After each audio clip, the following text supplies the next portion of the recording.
Hey everyone, Matt here with MFC, and today I want to go back and revisit my conversation with MFC fly designer Kelly Galloup. If you missed it, our conversation covered everything from Michigan to Montana and lots in between. You can watch that here if you have a spare 2 hours, but today we're going to highlight some of the key things I thought were really interesting and worth revisiting. So personally, I just spent the last 2 days on the water filming with some great anglers for a different project, and I couldn't help but notice how many similar concepts came up in our conversation just organically. You know, I feel pretty lucky I get to be around, observe, and pick at the brains of anglers and tyers who have achieved an enormous amount on the water and at the vise. I find it fascinating that many end up with similar perspectives, though the paths they've taken to get there are wildly different. So let's talk about 5 concepts that came up during my discussion with Kelly that I think can help a lot of anglers out there, myself included. This first one really hits home for me personally, and it's something that I've talked about for a long time. And that is some anglers, myself included, again, have a tendency to focus too much on the fly pattern. Now hold on, because I'd really like to clarify this statement. I absolutely believe the right fly can make all the difference on the water.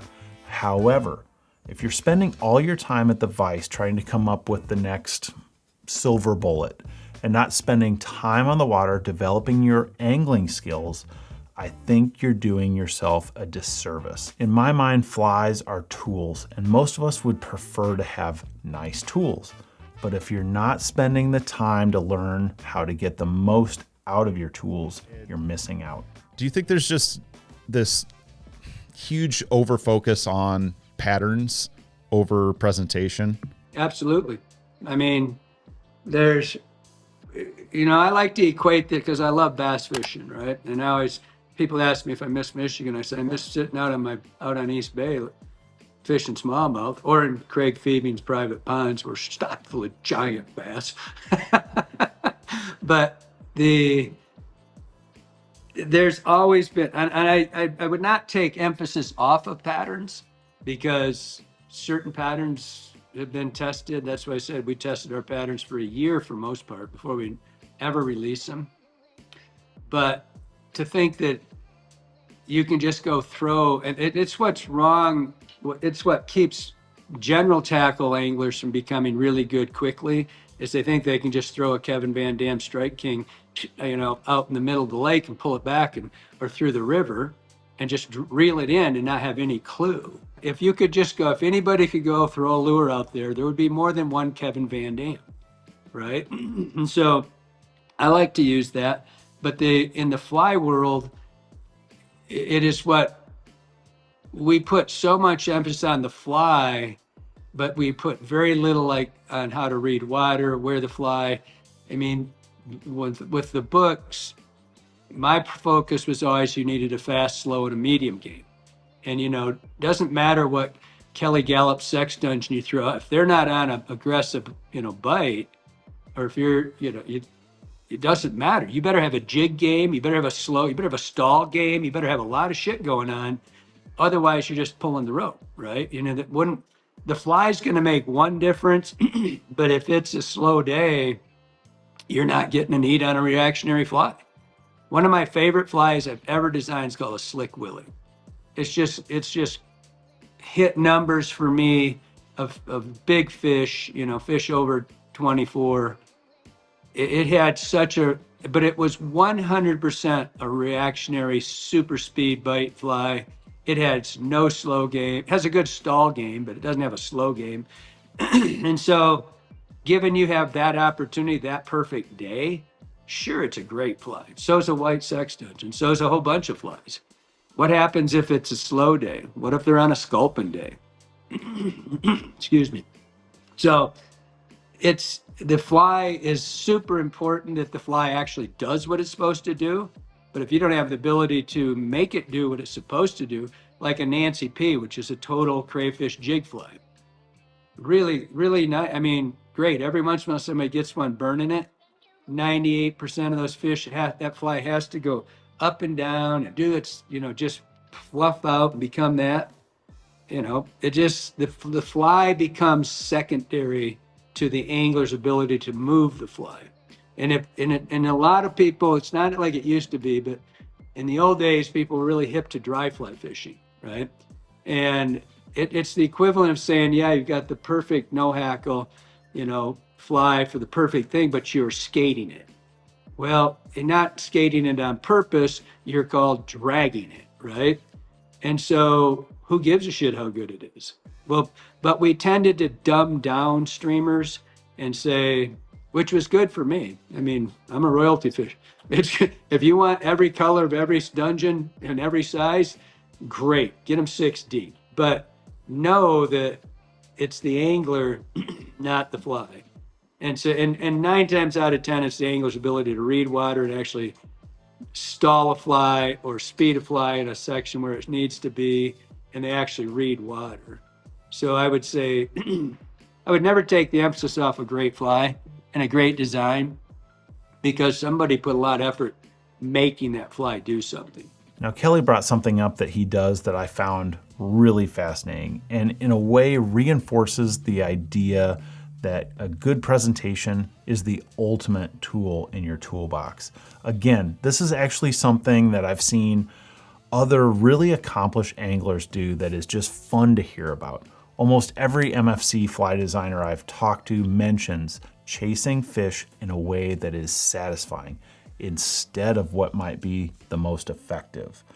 I think if you spend enough days on the water, you find out what makes you happy. It really just goes to show that this sport can be so many things to different people. For a lot of anglers, it becomes about more than just hooking and landing fish. One of my I have rules in July, right? And I have 4 weeks. Every week has a different set of rules. But one of the rules is, one of them is that nothing before 1960, right? The final week is horsehair tippet and nothing before 1960. I get 3 fish a night. And if I whiff one, or if I line one, that's mine. That's one. If I screw up, I'm out. So now I get 2 fish a night, right? But when you're fishing horsehair tippet in a 1958 fly, things change, right? Yeah. And I only use pre-1972 Fenwicks and Flugers or Hardy reels. And so, and it makes it interesting to see, because you go back in time, right? Or maybe I'm traditional wet fly upstream only. What a pain in the ass that is, right? Upstream and only. I'm fishing hatches. I only fish at night. I don't get to fish all day. And so it gives you this really fun set of, but you get to see, like I said, I put on a royal coachman, they eat it. If you, previous to me moving here, just a little on the Madison, you basically fish this river with 3 flies. And I've had a couple old guides tell me I ruined our river. We used to be able to fish 3 flies and everybody's happy. Now you got to have goddamn camouflage. It's going to be grumpy old guys and everything on earth. We all ascend there, right? Or descend, I guess. Yeah, you get shorter. But it's just one of those things. But for me, it does tell you there's a vulnerability to the trout's mind, that if he'll eat everything wrong, and still eat it. I was talking about Brian O'Keefe earlier. Brian called me one time, I don't know, I think it was 3-4 years ago. And he said, "What have you been doing this week?" I said, "Well, it's horsehair week." And he goes, "What?" And I go, "It's final week of July." And everything is a spinner fall then. It's all Epeorus spinners. And caddis. You got 3 different caddis going, and you got Epeorus. And but by the time I get to go out, it's usually just spinner falls. And he says, "But I can't fish the same fly too. I cannot fish, and I'll have to pick the fly every night, and it can't be the fly I know that's working. I can pick it I get a week. I can pick the fly one night, but then it can't be that fly. And so now I got adaptations. Well, God help you if it's 1960s week, because there's not that many freaking flies, right?" And so I go out and I told him, he goes, "Well, what's the fly?" And I says, "Tonight's a traditional red fox with 5 turns of gold tinsel." and it's an evening spinner. There's no gold tinsel in a spinner. There's not much reflection in a spinner, or any mayfly for that matter. So I'm curious, do any of you do something like Kelly's July rules? I've thought about doing something like a fiberglass day with my friends, just only old Fenwicks or whatever and bass and bluegill and just goofing off, and that I like that concept of limiting yourself because it allows you to focus on other things, which, is a lot about what fly fishing is. But I'm curious, I hope some of you have some fun ones because I don't know if I'm ready for horsehair tippet and 1970s flies, 1960s flies. So I have to build up to that, I think.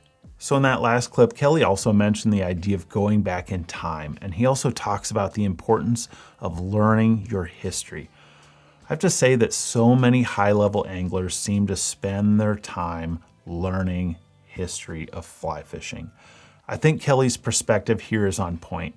I don't think we're gonna lose the history anytime soon, but I know I've seen less people following the standard curriculum and jumping right into one segment of the sport instead of trying to be well-rounded. Who knows though? I think this is just one of those things, and previous generations will always question how new generations are doing things.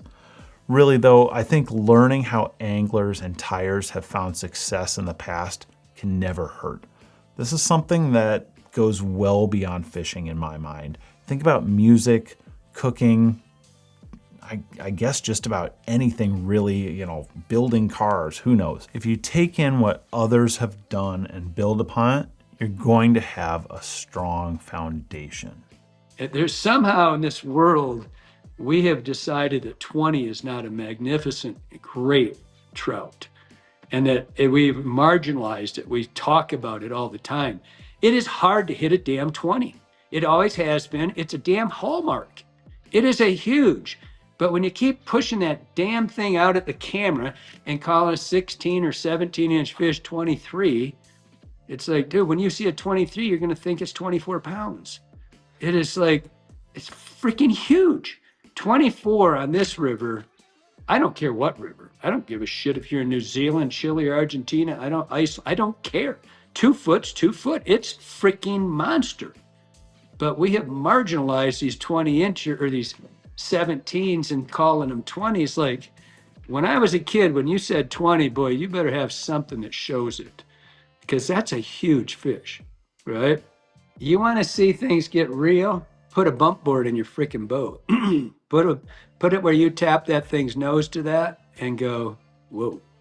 And so, I had one on the white where Johnny remembers it differently. I was with Jerry Dennis. He's a writer, one of my best friends. And we bumped this fish. It was a big one. And bumped it in the board. And then Jerry must take a picture of it. I said, I don't really. I took a picture and I showed Johnny. He goes, what was it, 17? And it was 2 foot. That's more than that, I think. It was 25. Showed him the picture in the bump board, and he says, that's bullshit. That's not the same fish.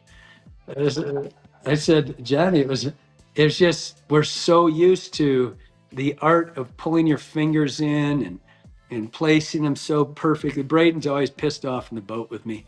He's like, when we're filming, he's like, I need flatter fish. I says, I don't give a shit about that.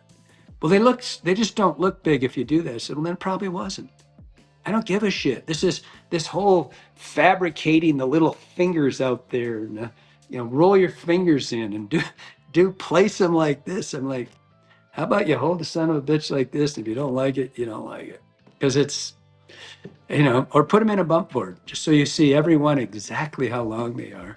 And we've just marginalized it. Growing up in Michigan, there was about 4 people, if they told me I hit a 20, that I believed ever in my life.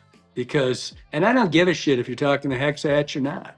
I don't care. That's still a giant fish. Or mousing.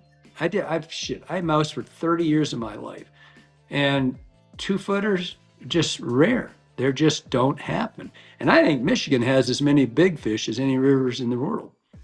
There are plenty of them out there.